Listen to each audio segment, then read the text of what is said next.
Are we ready? Online, everything is okay? Cool. Well, thank you so much for being here again with us. It's been a week since the last conference that we had in Strasbourg, where we raised deeply concerns about what was planned to be happening in the Parliament, specifically the decision of the Bureau of the leaders of the Parliament to strip pretty much the staff, our assistants, and ourselves as directly elected by the European citizens. All these people to be stripped of their fundamental rights. The right to work, the right to decide as they want, to do with their own bodies. And nevertheless, in our case, the right that we have and the parliamentarian immunities that we have as elected by the people, not to be influenced in any way when we do our mandate. So each one of us who are present here, and many of us are at home supporting us. You know, we have this pandemic situation, you know, a lot of us, because of all these measures, are at home, but they are all behind us. So we are again here today to express exactly what happened. Each one of us is going to present from their perspective what happened during this week in the Parliament and what is the plan going forward. I have to my left my colleague from Italy, Francesca Donata, my colleague from Germany, Christina Anderson, another colleague from the similar group, and on to my right, I have my colleague from Croatia, Ivan Sinčić, right? And another colleague from Croatia, Kulačić, right? Do I pronounce it correct? Right now, not. Kolakušić. Kolakušić, I know it's tough with all these names. But the funny part is we are on the same side from different countries, and we support exactly the same thing, the respect for fundamental rights of every person working for the Parliament and of every European citizen. So without further ado, I would like my colleague, Christina Anderson, to have the opening. Yes, hello. First of all, thank you very much for all of you that went to great length to express your support to us in an overwhelmingly huge amount of emails. Thank you so much. We're doing this for you. All through Europe, governments have gone through great length to get people vaccinated. We were promised the vaccinations will be a game changer and it will restore our freedom. Turns out none of that was true. It does not render you immune. You can still contract the virus and you can still be infectious. The only thing this vaccine did for sure was to spill billions and billions of dollars in the pockets of pharmaceutical companies. I voted against the digital green certificate back in April. Unfortunately, it was adopted nonetheless. And this just goes to show there is only a minority of MEPs who truly stand for European values. The majority of MEPs, for whatever reasons unbeknown to me, obviously support oppression of the people while claiming shamelessly to do it for the people's own good. But it is not the goal that renders a system oppressive. It is always the methods by which the goal is pursued. Whenever a government claims to have the people's interest at heart, you need to think again. In the entire history of mankind, there has never been a political elite sincerely concerned about the well-being of regular people. What makes any of us think that it is different now? If the age of enlightenment has brought forth anything, then certainly this. Never take anything any government tells you at face value. Always question everything any government does or does not do. Always look for ulterior motives and always ask, cui bono, who benefits? Whenever a political elite pushes an agenda this hard and resorts to extortion and manipulation to get their way, you can almost always be sure your benefit is definitely not what they had at heart. As far as I'm concerned, I will not be vaccinated with anything that has not been properly vetted and tested and has shown no sound scientific evidence that the benefits outweigh the disease itself and possible long-term side effects, which, to this day, we don't know anything about. I will not be reduced to a mere guinea pig by getting vaccinated with an experimental drug. And I will most assuredly not get vaccinated because my government tells me to and promises in return I will be granted freedom. Let's be clear about one thing. No one grants me freedom, for I am a free person. So I dare the European Commission and the German government. Throw me in jail, lock me up and throw away the key for all I care. But you will never be able to coerce me into being vaccinated if I, the free citizen that I am, choose not to be vaccinated. Lastly, I would like you to think about this one. The compulsory use of the digital green certificate undermines everything that Europeans stand for. It violates constitutionally guaranteed fundamental rights, and it constitutes the first step towards the insufferable Chinese social credit system. I will never stand for this. I will never put up with this. Thank you. Thank you. Thank you, Christine. I agree with almost all the things that you said, but what I want to add here is that what we are discussing today and what we should be worried about is not a matter of being in favor or against the COVID vaccines. The issue today is whether we are supposed to leave European citizens without a safeguard of their fundamental rights, and precisely the right to have a job, to be treated equally by institutions without any discrimination, and the right to protect the integrity of their bodies, choosing in complete freedom whether to accept or not a sanitary treatment. All citizens must be free to choose what risks they want to run for their own health and what risks they are not ready to face. The mandate for COVID certificates to work is just an extortion of consent to a personal choice about one's own body, and it violates human rights as enshrined in the European Charter and in many EU laws. We are here standing to call for the respect of European fundamental values and freedom, for non-discrimination and for human dignity. If we accept the mandate of a digital certificate for the exercise of our fundamental rights, we won't be entitled of those rights, just as human beings, as longer, but will be subjected to some authority's permission to live our lives in liberty. Is this the model of society we want to live in? Is this the Europe that we were elected to represent? Are human rights optional according to our fundamental values? My answer is no, no, no. We received our mandate directly by European citizens, and we owe total respect to them above any other private or public subject. No one, no intermediate body is legitimated to prevent us from exercising our mandate unless we commit a crime and the whole Parliament decides to revoke our diplomatic immunity that the treaties grant us. The Parliament Bureau can't violate our MEPs' guarantees for any reason, and it can't rip off EU workers' rights as well. We'll defend our rights and your rights by all means, from legal to political to physical. It's no more time for fear and hesitance. Today, it's high time to be courageous and united. That's what we are. Thank you.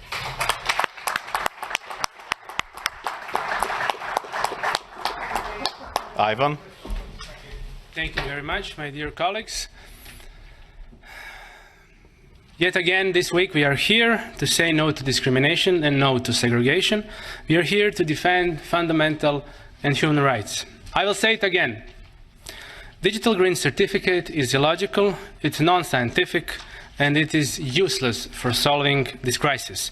On the contrary, it gives people carrying it a false sense of security that they cannot be infected themselves or infect others. More and more scientific data and everyday experience confirms that. DGC is not here about our health. It is about politics, it is about rights. All around Europe, policies have been installed that have stolen people's normal life. Governments are basically blackmailing the citizens more and more. Croatian government openly admits that DGCs are just additional pressure upon those who do not want to take the vaccine for whatever reason. You cannot get your normal life unless you get the DGC. You cannot have your freedoms unless you get the DGC. On the other hand, healthy people are being deprived of their freedoms and constitutional rights. They are not going to stop, my friends. They must be stopped. This is not going to stop by itself. It will spread. It will come to your door. It will blackmail your life, every piece of your life. This is why we continuously say no. We have our unalienable rights. That means that nobody can take them from us. We have international documents such as Oviedo Convention, Nuremberg Code, resolutions of councils of Europe of various type, bioethics conventions, etc. Do these documents mean nothing anymore? Haven't they been, at least some of them, ratified in our parliaments? Hasn't that been a golden standard for decades? Yes, it has. What about national constitutions? Do they have no more values? Yes, they do. And we even have some constitutional courts ruling in Europe that show that this is all wrong and that freedoms cannot be taken away, and that the fines that were charged upon the citizens who just wanted to be free from the mandatory nature of all of this, that these fines have to be removed and the money must be returned to these citizens who were fined. These documents and standards I have mentioned are still in power. They have not been removed from power simply because some government puts pressure on some different policy. They are still in power, and they will be in power.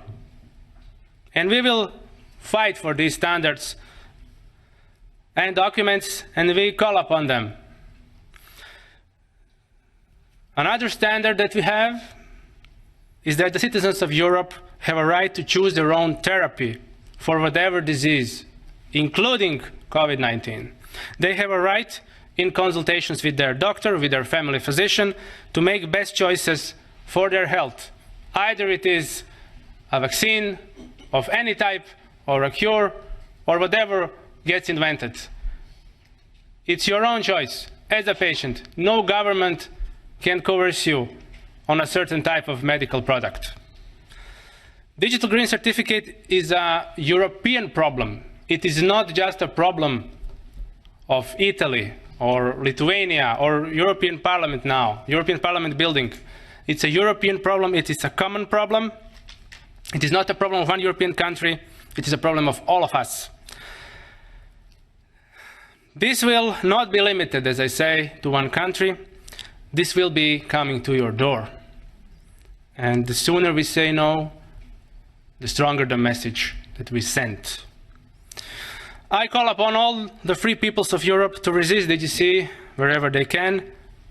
Fight for your rights. Thank you. Thank you. You know, we were elected by the people. That's what the treaty says. But we should not forget that we are elected here for the people. We should have the best interests of people in mind, because that is the reason why they elected us here in the European Parliament. All these leaders of the European Parliament, they like to praise themselves every time when they go in a press conference to say that this is the most democratic institution of the European Union. The question to them is really so? Have you told these people in the Parliament, when you decided to strip their fundamental rights, why you have done it. You see, we have all these treaties, as my colleague said, that no medical treatment should be imposed on you unless you decide about it freely and under informed consent. Now, clearly what they do right now to condition the access in the parliament to have this green certificate is violating this freedom of people to choose what do they want to be vaccinated with or tested with. But there's the other aspect. And the question that I address not only to you in the parliament, but to every European citizen, to ask your own government. Were you properly informed about what is going on? Because we had a lot of debates at the beginning of this year in the parliament where we demanded full access to the contracts signed between these companies that produce the vaccines and the European Union. And I quote from an article in Euroactive, who says the following in an article from January 22nd, 2021, that says the following. The contract signed between pharmaceutical company and the European Commission in November of 2020 was made available to MEPs on Tuesday in a redacted format after the company agreed to open the contract up to scrutiny. Say what? Say what? So you're imposing a medical product on the European citizens without them knowing what's in these contracts? Not only them knowing, but us, we don't know. So after a lot of pressure in the parliament, as the article says, these contracts were disclosed to us and to the public. And I want to show you some of those pages. And you tell me if this is okay for the European citizens to be exposed to this situation where they cannot come to work, they cannot enter a store, they cannot go with their kids to schools, where they cannot freely move from one country to another, unless in one situation is vaccinated with one of these products. So these are the contracts that were disclosed by the Commission with the approval of the company. This is unheard of. And I will just show you the pages. These are the pages. You see? They call this transparency these days. So this is the fundamental principle, right, of democracy. I'm asking you guys, is this transparency? Do you see anything? Because we don't. European citizens' money have been given by Ursula von der Leyen to these companies. What happened with those money? What are they? Why are they open with the people and fully transparent so we all know what is going on? The difference between tyranny and democracy is very simple. When the government knows everything about you, that's tyranny. I know how it is to live in tyranny. When you know everything about your government, that's democracy. So this is where we are right now, praising this institution. It's the most democratic institution in the European Union. And even us as MEPs, as directly elected by the people, for the people, we haven't been able to see in these contracts. So as we said last week, we are here for you, and we will fight for you. I know many of you are struggling all across Europe, and many of you working for the European institutions are struggling right now. But look, as a former US president said, freedom, liberty is one generation away from extinction. We live that type of time right now. And it's our duty and our call to fight for liberty. Thank you.